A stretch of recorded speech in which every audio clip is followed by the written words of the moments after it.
Salut mes nakamas, c'est le Doc, j'espère que vous allez bien. On est revenu dans le petit coin du Doc pour faire une vidéo spéciale par rapport à une émission qui est sortie il y a quelques jours. C'est exactement mercredi dernier de 9h du soir à 11h. Ça a été 2 heures où il y a eu une émission qui ont été faites dans le domaine d'Ishiroda, dans l'antre, là où est créé One Piece. C'est un truc absolument de fou. On a vu plein de choses, on a vu tout son studio, c'est absolument dingue, et il faut savoir qu'on a vu que sa maison était justement collée à son studio. Alors déjà, on va parler de quoi déjà au niveau de cette vidéo. On va essayer de la structurer, on va la faire en 3 parties. Première partie, ça sera les anecdotes. La deuxième partie, ça sera sur le mode et les conditions de travail d'Ishiroda, et aussi un petit peu de sa santé, et enfin une très grande partie sur la fin de One Piece. Vous allez voir, c'est quand même assez sympathique. Alors cette émission, déjà c'est quoi? On va essayer de se remettre un petit peu dans le contexte.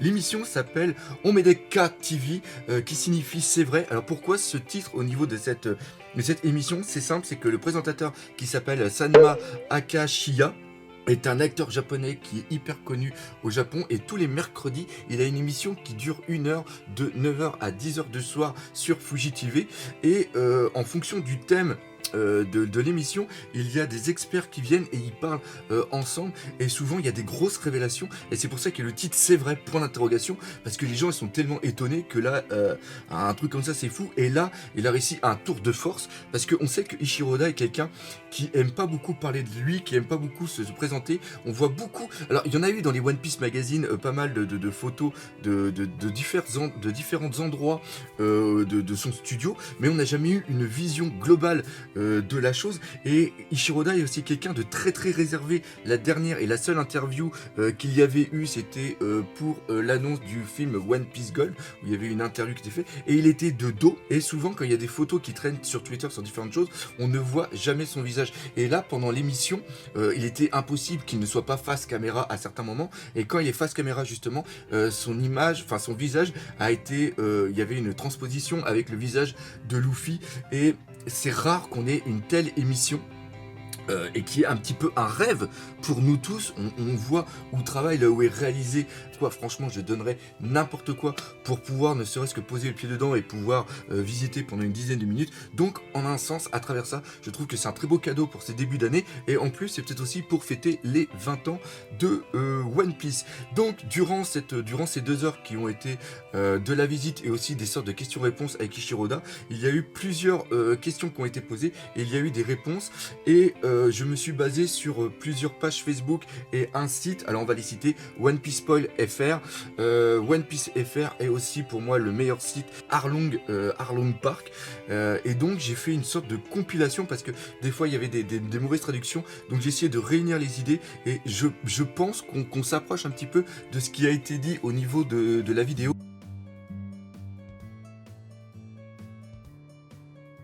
Premièrement, ils lui ont demandé si Ace reviendrait jamais un jour à la vie, et là Ishiroda il a dit non. Voilà, donc je pense sincèrement que Ishiroda, qu'ils ont posé cette question-là suite à l'Uchronie que j'ai fait sur la mort de Ace, qui est absolument fantastique, qui a traversé toutes les frontières du réel et de l'internet, un truc absolument de fou.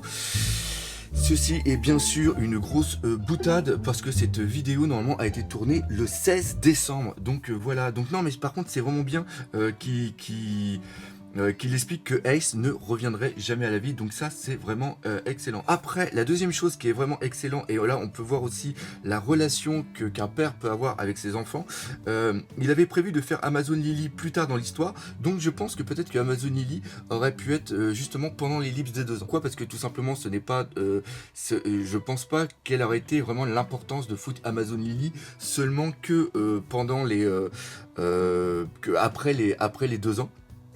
Voilà, et je pense qu'il doit y avoir, il y avait vraiment cette relation qui avait besoin de lier Boa Hancock et Luffy. Donc il avait prévu de faire Amazon Lily plus tard dans l'histoire, mais il a ensuite décidé de le faire plus tôt avant que sa fille aille à l'école. Pourquoi? C'est tout simplement à cause des boobs. On sait qu'il y avait eu quelques petits personnages féminins qui commençaient à avoir des beaux attributs, hein. Je parle bien sûr au niveau du manga, au niveau de l'anime c'est totalement différent. Il y a une bonne évolution, mais Amazon Lily, on a vraiment la femme fatale qui est arrivée. La chose qui est vraiment sympa après, c'est que mais son enfant aime vraiment Boa Hancock en point d'emmener sa silhouette à l'hôpital. Son enfant a même dit: papa, tu aimes bien les seins. Et Oda a dit qu'il n'avait plus rien à perdre maintenant. Je trouve que le fait qu'il dise ça donne vraiment un côté hyper humain à Ichiro Oda, et surtout ça montre aussi une complicité avec sa fille. J'ai pris vraiment cette chose là parce que je trouve que ça donne un super visage familial à Ichiro Oda. Il est concentré, quand il est concentré à travailler, il a besoin d'un silence total, il ne parle même pas. Alors ça, c'est des assistants qui ont dit ça de lui, et ça reprend ce qu'on avait eu dans le One Piece Magazine volume 2 et aussi volume 3, où on avait des interviews, et il y en a certains qui expliquaient que Ichiro Oda, quand à un moment il était parti dans une idée qu'elle avait besoin de réfléchir, il était presque comme une statue, il ne bougeait pas, il était toujours là à réfléchir, et c'est quelqu'un qui se donne, mais à 200% au niveau de son œuvre, si ce n'est pas plus. Et il y a des assistants aussi qui disent que au niveau du travail, Ichiro Oda est hyper intransigeant. Donc voilà, ça a l'air d'être quelqu'un de très très gentil, mais comme toutes les personnes qui ont un certain talent, je pense qu'il n'y a aucune place à l'amateurisme, au hasard. Tout n'est que presque perfection, quoi. Ça doit être hyper dur, sans compter bien sûr le stress. Imaginez quand vous êtes assistant et que vous travaillez pour Ichiro Oda, ça doit être quand même un stress qui est assez fou. Justement, on va reparler des assistants juste après. On a une autre information, c'est que il y a quelques temps, on savait que Ichiro Oda dormait peu. Il dormait aux alentours de 4 heures, et là on vient de voir maintenant qu'il ne dort plus que 3 heures. C'est-à-dire que Oda dort de 9 heures du matin à 12 heures. Il ne dort que 3 heures. C'est quelque chose absolument de fou. Mais là-dessus, par contre, il ne faut pas trop s'inquiéter. J'avais fait des petites recherches au niveau justement du sommeil. Il faut savoir que la plupart des personnes ont besoin de 6 heures de sommeil, et c'est pas parce que tu dors longtemps obligatoirement que tu dors bien. Et il y a des grandes personnes de ce monde qui dormaient très peu, voire même ne dormaient pas du tout.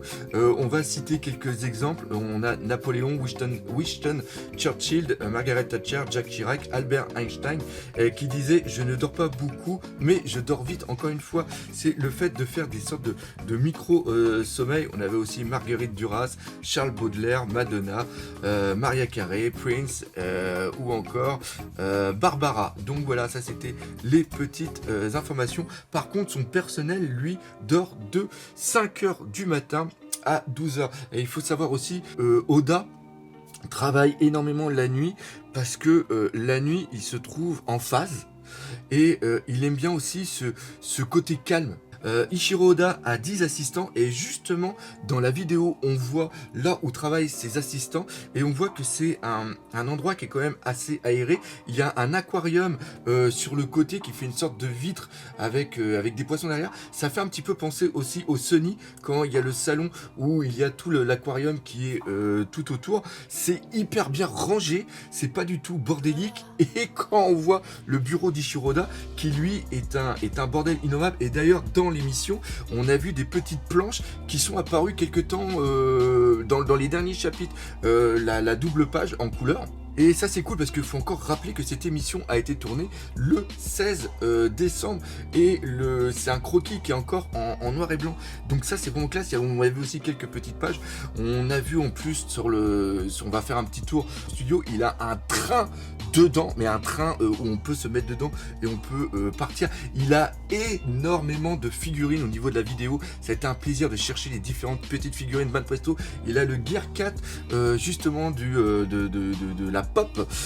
Il a aussi un Terminator géant, il a plein d'autres figurines par rapport à plein d'autres séries. Il a aussi énormément de mangas, on a vu qu'il avait toute la collection des Tome Kingdom, il a lu Hunter x Hunter, il a lu bien sûr Dragon, il a lu plein de trucs. Ça a vraiment été l'un des gros plaisirs au niveau de cette vidéo, c'est parce que dans les One Piece Magazine, on avait des photos des différents endroits, mais on n'avait pas une globalité.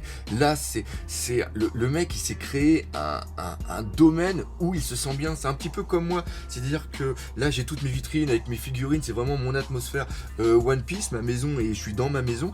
Et quand je suis vraiment ici, quand je rentre dans ma pièce, c'est vraiment un endroit où vraiment dans l'ambiance One Piece, ça fait quand même hyper plaisir. Donc voilà, maintenant on va passer un petit peu sur un truc qui nous fait un petit peu tiquer. C'est tout simplement, il a parlé un petit peu de sa santé, et le médecin a dit que sa circulation sanguine n'était pas très bonne, et aussi le médecin lui a dit qu'il ne faisait pas assez d'exercice, qu'il avait une mauvaise circulation sanguine, et que s'il continuait à travailler tard le matin, et que s'il mangeait peu, qu'il allait tout simplement tomber malade. Et on ne veut pas qu'il suive le même cheminement que, je me rappelle plus du tout son nom, c'est-à-dire le mangaka de Hunter x Hunter. On veut vraiment qu'il aille jusqu'au bout, et même à la rigueur, s'il prend encore des petites pauses de temps en temps, c'est pas non plus ce qui va nous chagriner, parce que encore une fois, on est à plus de 20 ans de One Piece, on a toujours une très bonne histoire. Donc on sent que c'est pas bâclé, on sent que la fatigue pour l'instant et la maladie, s'il y en a une, n'a pas encore d'emprise sur son œuvre, et on ne veut pas que ce soit le cas. Donc voilà, donc ça c'était un petit peu le côté un petit peu qui craignait un petit peu. Et là on va passer à la dernière partie, là où on va beaucoup parler, c'est tout simplement la fin de One Piece. Alors déjà, là, les informations qui ont énormément circulé sur le net, il a dit que la série ferait plus de 100 volumes. Donc le tome 91 vient de sortir au Japon, il y en a encore 9 tomes pour arriver aux 100, parce qu'on est toujours en avance par rapport au tome. D'ailleurs, je vais au tome, comme je dis si bien. Là, par exemple, on a le 88, le 89, il est juste là-bas derrière, je l'ai pas encore ouvert. Et on a dedans jusqu'au tome 889 pour 88, donc on voit qu'on a quand même 9 chapitres en avance, c'est-à-dire que peut-être que Eiichiro Oda, à la rigueur, s'il se débrouille bien, le tome 100 débutera par le tome... je vais avoir du mal. Le tome 100 débutera par le chapitre 1000. Donc voilà, on croise les doigts. Donc ça veut dire que là on est sur le 91, il y a à peu près 2 mois. Donc ça serait en 2020. En 2020, on aurait sûrement le tome 100. Ouais, voilà, ça y est, en japonais, hein, bien sûr. Donc ça c'est le petit truc. Il a dit que ça serait légèrement plus de 100. Légèrement plus de 100, et qu'on est proche de la fin. Donc voilà, alors là ça commence à s'affoler un petit peu et tout, et là il y a un mec que j'adore et qui me suit sur Twitter, des fois on parle un petit peu ensemble, c'est Greg. Pour rappel, Greg c'est pas n'importe qui, c'est un mec qui est hyper connu au Japon au niveau de One Piece. Il participe à beaucoup d'émissions, il a participé d'ailleurs à la réalisation du Vivre Card, du databook Vivre Card. Il a aussi participé à la réalisation de la figurine qui reprend un petit peu tout One Piece. Il a déjà parlé à Eiichiro Oda quand même, et il explique justement que quand Eiichiro Oda il dit ça, vous pouvez presque voir le sourire de troll sur ces mots mêmes. One Piece va continuer encore pendant un certain temps. Donc voilà, je vous mettrai de toute façon le tweet. Donc voilà, encore une fois, et il explique aussi dans un autre tweet qu'il ne faut pas prendre tout ce que dit Eiichiro Oda au niveau de One Piece au pied de la lettre. Pourquoi ? Parce que c'est quelqu'un qui aime bien troller, et c'est quelqu'un qui aime bien justement faire pas mal de blagues. Donc même s'il dit que ça frappe, alors il y en a qui sont en train de tabler sur 110, 120, il y a encore tellement de choses à faire.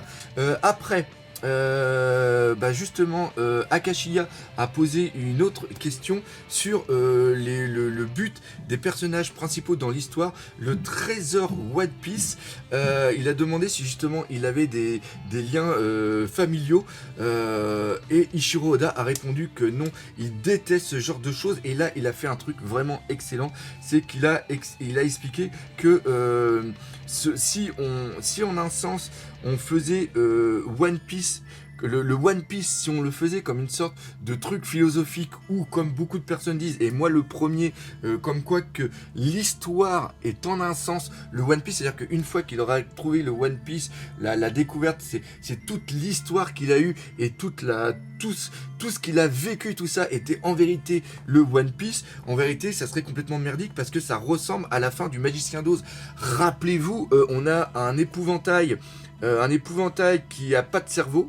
Hein, on a un... Alors ça c'est l'épouvantail. On a un robot, lui, qui veut avoir un cœur. Et on a un lion qui est peureux et qui veut trouver le courage. Et donc ensemble ils veulent trouver un magicien qui est justement le Magicien d'Oz. Et ils sont avec Dorothy, une petite fille qui, elle, son désir est de revenir chez elle. Et à la fin de l'histoire, quand ils sont devant le magicien, en vérité le magicien explique que, avec toute l'histoire qu'ils ont vécue, eh bien, ils ont trouvé ce qu'ils étaient venus chercher. C'est-à-dire que le lion, il a trouvé du courage dans certaines actions. L'épouvantail a réussi, grâce à son intelligence, à trouver des solutions. Et je vous fais ça de mémoire, hein. Et le robot, lui, à un moment, il a pleuré quand il s'est passé quelque chose au niveau de Dorothy. Et Dorothy, elle, à la fin, elle avait le moyen de retourner chez elle. C'était tout simplement ses godasses. Ses godasses qui lui permettaient de repartir chez elle grâce à une petite formule magique. Et vous voyez donc, ça veut dire que la fin de l'histoire, il l'avait déjà en eux. Et Ichiro Oda, il dit que c'est complètement... ça serait insatisfaisant. Pourquoi ? Parce que quand il a été enfant et qu'il a regardé le Magicien d'Oz, eh bien, il a été déçu par cette fin, et il ne veut pas que ça soit ça. Il a dit je suis allé sur cette longue aventure, alors donnez-moi le trésor. Il veut qu'il y ait vraiment quelque chose à la fin, et c'est ça qui est vraiment excellent, c'est ça qui est génial. Et l'autre phrase qui était là absolument dingue, qui est absolument incroyable, et si elle est vraie, ça sera encore plus fou, c'est de dire que, et comme il l'avait expliqué, il lit toutes les théories de fans, et si un jour quelqu'un se rapproche de la fin, ou à deviner la fin, parce qu'il a la fin déjà en tête depuis un bout de temps, il sait comment ça va se finir, mais il sait pas comment l'amener. C'est ça la chose. Eh bien, il dit que si quelqu'un se rapproche trop de la fin qu'il a imaginée, eh bien, il va la changer. Imaginez comment c'est dingue. Alors, on va bien parler d'une chose. Et il doit regarder les théories, parce qu'il y a énormément de théories en japonais. Il doit peut-être aussi en regarder quelques-unes qui sont vraiment importantes en anglais, mais toutes seules qui sont pour nous, pour francophones, pour tout ce qui va être italien, allemand, espagnol ou un autre truc, je pense qu'il ne regarde pas toutes les théories dans toutes les langues. Par contre, s'il voit qu'il y a une théorie qui est reprise par beaucoup de personnes et qui crée une sorte de buzz d'un point de vue anglophone et d'un point de vue japonais. Alors par contre, je ne dis pas qu'une théorie française qui marche beaucoup ne peut pas être traduite en anglais et après ne peut pas venir aux oreilles d'Ichiro Oda. C'est ce que je veux dire. Mais il faut que ça soit quelque chose de vraiment énorme et qui vienne justement jusqu'aux oreilles du staff d'Ichiro Oda, et qui après peut-être le remontera à Ichiro Oda même. Parce que je pense que c'est à ça que sert le Tanto. Le Tanto, en un sens, pour rappel, pour ceux qui ne le savent pas, c'est justement l'éditeur qui est en charge d'épauler Ichiro Oda selon différents choix. Et bien lui, il a pour but justement de scruter quels sont les retours des différents chapitres, quels sont les retours, justement tout ce qui se dit tout autour de One Piece, et s'il voit des gens, parce que lui, il connaît la fin, et s'il voit une théorie sûrement qu'il doit dire « Oulala, ça, le mec, il a mis le doigt dessus », après lui, il doit le remonter à Ichiro Oda en disant « Là, il y a quelqu'un qui est en train de faire ça. » Donc voilà, je te préviens juste pour te dire que lui, il est pas trop con. Donc voilà, ou eux, ils sont pas trop cons. Donc voilà. Alors, c'était un petit peu ce qu'il y avait à dire au niveau de cette émission. Encore une fois, vous avez le lien de cette émission dans la description. N'hésitez pas à aller le regarder si vous avez 2 heures et que vous savez pas quoi faire. Encore une fois, un gros merci à vous tous. Partagez par les entours de vous. Pensez aussi à faire le petit coucou à Utip et pour ceux qui le peuvent, un petit don sur Tipeee. Et surtout, on n'oublie pas le principal, One Piece. Oh, c'est la vie. Allez, salut mes Nakama.